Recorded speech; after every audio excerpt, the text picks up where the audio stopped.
Vídeo de perguntas e respostas. Abri uma caixinha de perguntas lá no Instagram, reuni a maior parte do que foi pedido e esse vídeo eu vou responder. E aí, pessoal, tudo bem? Eu sou a Georgia, este é o canal Inspira-te. Então eu vou responder muitas perguntas. Eu agrupei por assuntos porque tinha muita coisa dispersa, muitas repetidas também. Então vamos lá, tô com cola, com a maioria das perguntas aqui.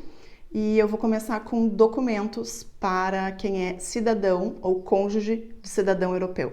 Tiveram muitas perguntas sobre documentos, sobre passagem aérea, coisas do gênero. Primeira coisa, passagem de volta.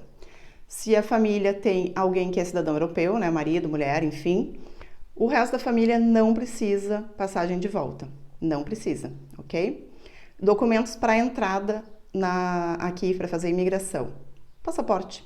Entra todo mundo na fila de europeus ali, porque um da família é europeu, então a família inteira entra pela fila de europeus e apresentam todos os passaportes. Não vão pedir nenhum outro documento, a não ser que tu estejas voltando para Portugal, como foi o meu caso, quando nós voltamos, eu entreguei os passaportes e o senhor da imigração perguntou se nós vivíamos aqui, eu disse que sim e entreguei os cartões de cartão de residência meu e do Gabriel. Agora sobre vistos.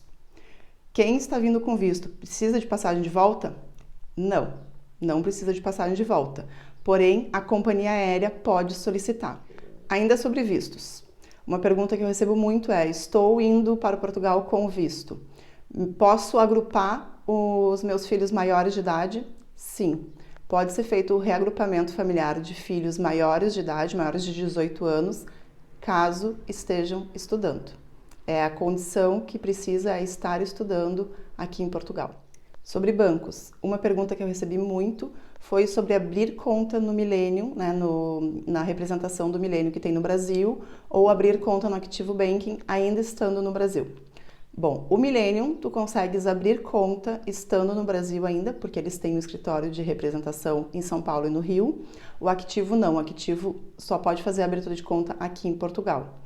Uma coisa que mudou no Activo é que antes o depósito era 250 euros e agora é 500 euros e eles solicitam um contrato de trabalho para abrir a conta ou o imposto de renda do Brasil para abrir a conta. Mudou, eu acho que faz poucas semanas, porque nos últimos dias muitas pessoas têm me relatado essa mudança e eu conversei com uma pessoa que trabalha no Activo para entender e ele me confirmou isso. Agora no Activo, ou tu apresenta o contrato de trabalho ou o imposto de renda do Brasil, e os valores passaram de 250 para 500 euros de depósito inicial. Se vale abrir conta em banco português ainda no Brasil e começar a mandar dinheiro, vale muito. Eu já expliquei no vídeo aquele sobre a remessa online, né? Que como as taxas de câmbio para transferências internacionais é o câmbio comercial e não o turismo, é melhor tu já enviando dinheiro e vai se planejando, né? Eu sempre falo, economiza um pouco, pega aquele dinheiro, manda para Portugal. Economiza um pouco, pega o dinheiro, manda para Portugal. Assim vocês vão tendo um volume maior de dinheiro na conta aqui em Portugal já. Outra pergunta muito recorrente é sobre o imposto que é pago no envio de dinheiro. Pessoal, todo envio de dinheiro do Brasil, ele é rastreado pela Receita Federal. Muitas pessoas acham que não, mas sim é rastreado, né? Toda movimentação bancária é informada da Receita Federal e movimentações bancárias acima de 10 mil tem que ser justificados da Receita Federal. Então, tudo é rastreado. O imposto que é pago quando tu envia dinheiro é o IOF, tu sempre vai pagar IOF no Brasil, e o imposto de renda quando tu faz a retirada de um valor e o envio, né? Então, tem sempre dois impostos atrelados, que é o imposto de renda e o IOF. Sobre arrendamentos e compras de imóveis. Eu recebi, eu não sei quantas perguntas, eu acho que umas 50 perguntas sobre valores de arrendamento em tal local, valores de compra de imóvel em tal local. Gente, melhor local para procurar é na internet. Deixo a dica aí, site Idealista ou Imo Virtual, vocês colocam ali a região que vocês estão procurando, o tipo de imóvel, qual é a tipologia dele e vai te dar os valores, tanto de arrendamento como de compra, então vocês já conseguem ter uma noção. Eu não tenho como responder vocês, no local X os imóveis custam Y, porque essa pesquisa que eu faria para vocês é a mesma que vocês fariam. Sobre documentos para arrendar. Se vocês não têm fiador aqui, e que é o normal, né? a não ser que vocês já tenham parentes e que eles queiram ser fiadores de vocês, o que vai ser exigido é caução, adiantamento de cauções e adiantamento de rendas. A caução, normalmente se pede 3 meses de caução e daí as rendas adiantadas dependem de cada proprietário. O normal que eu tenho visto são 2 rendas adiantadas e 3 meses de caução.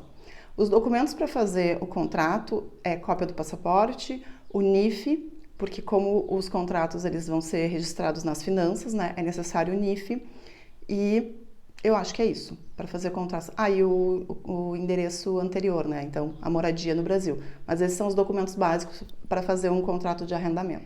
Também tem muitas perguntas referentes a, eu sou português, né, eu tenho documentos portugueses. Isso facilita na hora de arrendar? Não, o que vai facilitar na hora de arrendar é se tu tem fiador ou quantas rendas adiantadas tu vai dar, né? Isso aí tudo depende muito do proprietário. Eu tenho conhecidos portugueses que arrendam e que foram pedidos por eles não terem fiador, foram pedidos 4, 5, 6 meses também. Então não é uma coisa exclusiva de brasileiros, tá? Não faz muita diferença de onde é o teu passaporte. O que faz diferença é se tu tem fiador, se tu tem como comprovar a renda, né? Então contrato de trabalho, ou se tu tem dinheiro para adiantar. Uma questão que me apareceu em algumas vezes aqui é quanto a vou ficar na casa de um parente ou vou ficar na casa de um amigo em Portugal. Como comprovar o meu endereço? Vocês têm que fazer na junta de freguesia, tá? Então, o amigo ou o parente tem um imóvel, né? Ou aluga um imóvel. Vocês têm que ir até a junta da freguesia da região desse imóvel e fazer um atestado de morada. E é este documento que vocês vão utilizar para o CEF. Sobre carros, muitas perguntas sobre financiamento, sobre compra, sobre documentos. Bom, preços de carros eu não vou dizer para vocês. Assim como tem os sites para imóveis, tem sites para veículos também. Então, OLX, Custo Justo, Stand Virtual, deem uma olhada lá, vocês vão encontrar os preços bem diversos, desde 500 euros até, sei lá, o céu é o limite. Mas deem uma olhada, vocês conseguem ter uma noção de preços de carros pelas regiões também. Tem diferença de valores de regiões, eu já anotei isso quando a gente estava procurando um carro. Sobre documentos para comprar um carro, precisa ter atestado de morada, NIF e cópia do passaporte. Não é necessário ter já o documento de identificação português, né? Autorização de residência ou cartão de residência. Tu pode comprar, sim, um carro com o passaporte, mas com o NIF e a autorização de morada, que esses são os documentos para fazer para passar o carro para o teu nome. Sobre financiamento, tem um vídeo aqui que eu conto como foi o financiamento da minha mãe. É difícil fazer financiamento com quem tem autorização de residência ainda de 1 ano. Não vou dizer que é impossível, mas é bem difícil. Normalmente se faz financiamento com pessoas que já têm uma autorização de 2 anos ou mais e tem que ter comprovantes de renda. Então, a minha mãe é aposentada, então ela apresentou os comprovantes de renda do Brasil, né, os extratos e imposto de renda, ou tu tem que ter um contrato aqui em Portugal e de preferência o IRS, acho que todos pediram IRS sim, para poder comprovar que tu tem dinheiro para pagar o carro financiado. Sobre crianças, vieram muitas perguntas relativas a elas, principalmente assim, as maiores dificuldades que eu vejo, sobre atividades da escola e sobre custo. As maiores diferenças eu já falei naquele vídeo sobre a escola, né? Mas eu acho que o que mais assim tem de diferente para as crianças, principalmente as pequenas, é a questão de alimentação. Eu já expliquei aqui, né? Eles têm a sopa como primeiro prato, depois eles têm o segundo prato, enfim. Eu vejo que, em geral, as pessoas que eu falo que têm filhos, o primeiro desafio para as crianças é a comida, né? A alimentação, porque a gente sabe que nem todas as crianças comem de tudo. Eu, graças a Deus, o Gabriel é uma criança que come até pedra. Então, eu nunca tive tanta dificuldade, eu tive um pouquinho só de dificuldade, mas eu vejo que esse aí é o primeiro desafio que as crianças enfrentam aqui. E depois também a questão de se comunicar. Elas não estão habituadas tanto com o português daqui, com o sotaque, né, com a maneira de falar, então dá ali as primeiras semaninhas um pouquinho de dificuldade, mas logo elas já entendem o que quer dizer, o nome das brincadeiras que muda, e isso vai. Sobre as atividades esportivas e atividades extracurriculares, cada freguesia tem uma lista de atividades, mas o que eu vejo que é mais assim em comum entre todas é atividades de música, de artes, educação física. Eu acho que música, artes e educação física e inglês são as atividades assim extracurriculares mais comuns. Porém, cada freguesia, ou acho que cada conselho, depende muito, tem outras atividades propostas e tu tem uma lista de atividades que tu pode escolher na hora da matrícula. E sobre os custos de escola. Escola pública aqui, ela tem um valor a ser pago, não é de mensalidade, o que é pago é a comida, a alimentação. Isso varia de acordo com o escalão da família, então quanto menos tu ganha, menos tu paga de alimentação. Eu tinha calculado, eu acho que era €1,50 por dia, que seria para o Gabriel. Eu acho que é isso, se não me falha a memória, era €1,50 para a alimentação diária do Gabriel. Então, tu vai pagar a alimentação do mês. Os livros, como eu já falei, os livros são gratuitos, né, para a rede pública. O material tem alguns conselhos e algumas freguesias que dão o material para as crianças, principalmente acho que no interior ali, que eles têm uma ajuda maior. E o valor de material, também já disse, não é muito alto. Eu nunca ultrapassei €90, né? Nem no ano passado, nem nesse. E só que isso aí é com os livros, porque o Gabriel está em escola privada, então não tem direito aos livros gratuitos. E depois tem os ATLs, né? O extra classe, as horas extra escola, que também são pagas. Eu não sei o custo. Eu só sei daqui da escola da frente de casa, que era €49 para ficar o extra classe ali depois das 4 horas, que é quando termina a aula. Mas também esse valor varia de conselho para conselho ou de freguesia. E eu deixei para o final as duas perguntas, assim, os dois temas que geram mais discussão. Um é sobre xenofobia, preconceito. Eu recebo muitas perguntas sobre isso. Como eu digo, pessoas imbecis e idiotas, porque para mim preconceito e xenofobia são característicos de pessoas imbecis e idiotas, existe no mundo todo.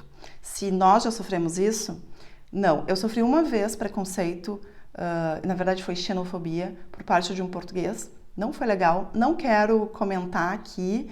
Eu acabei me estressando muito, parti para cima do cara mesmo, porque eu sou uma pessoa que eu sou calma até ali, depois eu me estouro, principalmente porque isso aconteceu em frente ao Gabriel, nós estávamos juntos, e ele usou palavras de baixo calão, assim, então foi o único episódio, mas eu sei que isso não é a grande maioria das pessoas, como eu sempre falo, sou sempre muito bem acolhida, respeitada, e as pessoas normalmente são educadas comigo. Normalmente quem não é educado com ninguém, né? Mas sei que existe, já ouvi vários relatos, conheço pessoas que já sofreram preconceito por serem brasileiras ou por serem mulheres, mas como eu digo, isso é no mundo inteiro, pessoas imbecis e idiotas tem no mundo inteiro, né? Enfim. Sobre homofobia, que tem algumas perguntas, eu nunca vi nada. Tá? Eu até vejo muitos casais homossexuais, né, de homem ou de mulheres, passeando em Lisboa, de mão dada, no shopping, enfim. Até Lisboa, acho que Lisboa está tentando, digamos assim, vamos falar desse jeito, ser um destino gay, e Lisboa Portugal é um destino gay, mas ela está tentando se consolidar ainda mais quanto a isso, e tem algumas iniciativas assim locais quanto aos casais homoafetivos. E uma pergunta que assim muita gente me faz é se Portugal vale a pena, se a gente se arrepende de ter vindo para Portugal, se ainda acha que Portugal é um lugar bom para viver. Não muda. Eu acho que as opiniões não mudam assim, né, de um ano para o outro. Eu continuo dizendo que Portugal é um país excelente para viver, que tem uma qualidade de vida muito boa, porém, o que eu acho é, quando tu vem preparado de finanças e emocionalmente, as coisas acontecem mais fáceis, né? Tem algumas perguntas que eu recebo que são mais ou menos do mesmo tipo, que é, eu tenho uma vida estabilizada no Brasil, vale a pena eu largar aqui e ir para Portugal?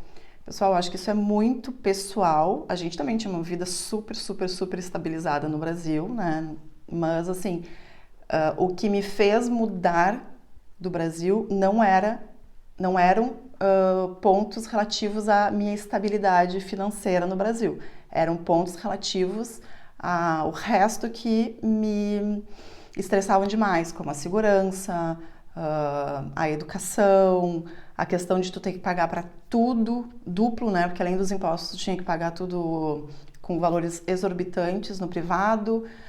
Então, assim, eu não tenho uma resposta para dar pronta sobre isso. Eu acho que tu tem que analisar a tua vida no Brasil, os pontos que te incomodam aí, e se esses pontos que te incomodam tu consegue resolver estando aqui, sim, mas também tu tem que estar preparado para mudar o teu estilo de vida, para mudar a tua concepção e para mudar a tua rotina também, né? Então, são pontos que são muito pessoais. Eu não tenho como dizer para vocês.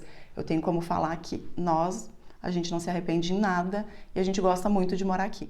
Então é isso, pessoal. Eu fiz um apanhado geral, concentrei nos assuntos. Algumas outras perguntas eu respondi diretamente lá no Instagram. Foram umas 100 e poucas perguntas que eu condensei para falar com vocês. Espero que vocês tenham gostado do vídeo. Beijo para vocês e até amanhã. Tchau, tchau.